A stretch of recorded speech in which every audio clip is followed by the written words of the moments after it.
André Coelho Matos nasceu em São Paulo, na data de 14 de setembro de 1971. Foi um cantor, compositor, maestro, produtor e pianista brasileiro, conhecido por ter sido vocalista das bandas Viper, Angra e Xamã.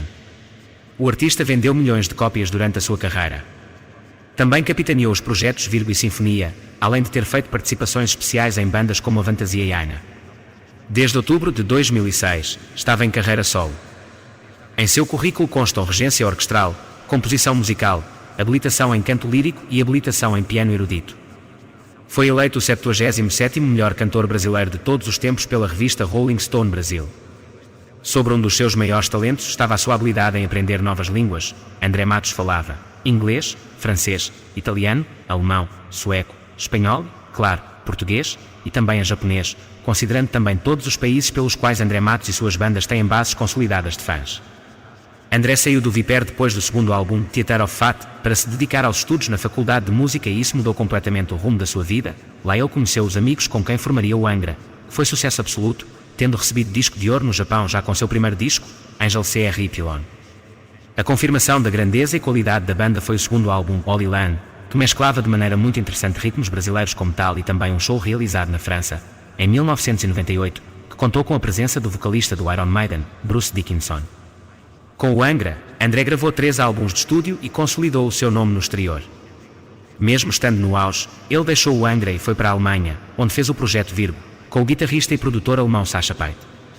De volta ao Brasil, André formou o Xamã, outro grande sucesso, que já fazia shows e era conhecido antes mesmo de lançar seu primeiro disco. A banda se tornou uma das mais famosas do Brasil no início dos anos 2000, estava o tempo todo na programação da MTV e foi a primeira de rock pesado a ter uma música na trilha sonora de uma novela, o que os levou rapidamente para o topo. O ápice do Xamã foi o lançamento do melhor DVD de rock nacional, Ritual Live. Apesar de todo o sucesso, a banda se separou após o seu segundo álbum.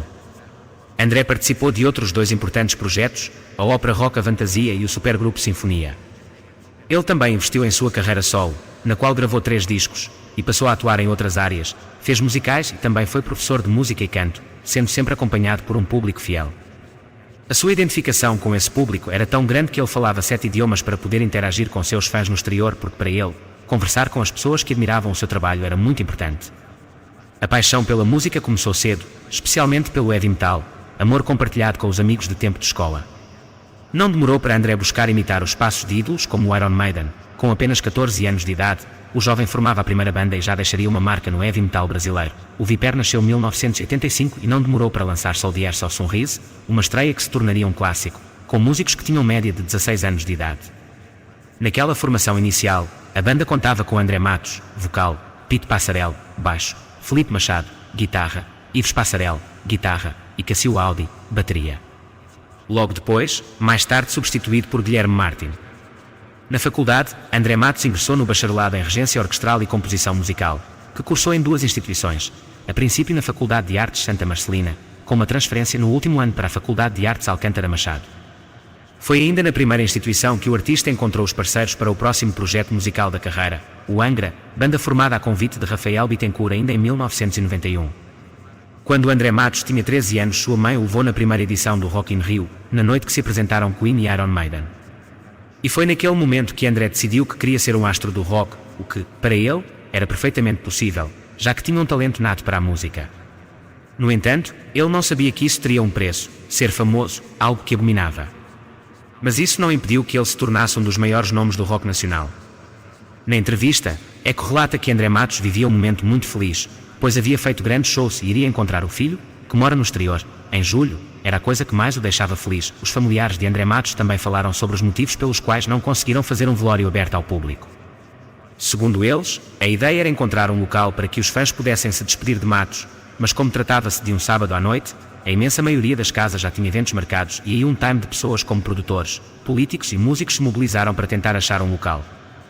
A decisão, então, foi por realizar um velório reservado. Ele me pediu isso e eu não poderia negar. A gente entende que muita gente gostaria de se despedir, mas ele não queria. A gente tentou do fundo do coração fazer as coisas. André Matos faleceu em decorrência de um infarto fulminante no dia 8 de junho de 2019. Ele tinha apenas 47 anos. O Viper fez uma homenagem ao cantor, com o single de Spreading Soul for Ver.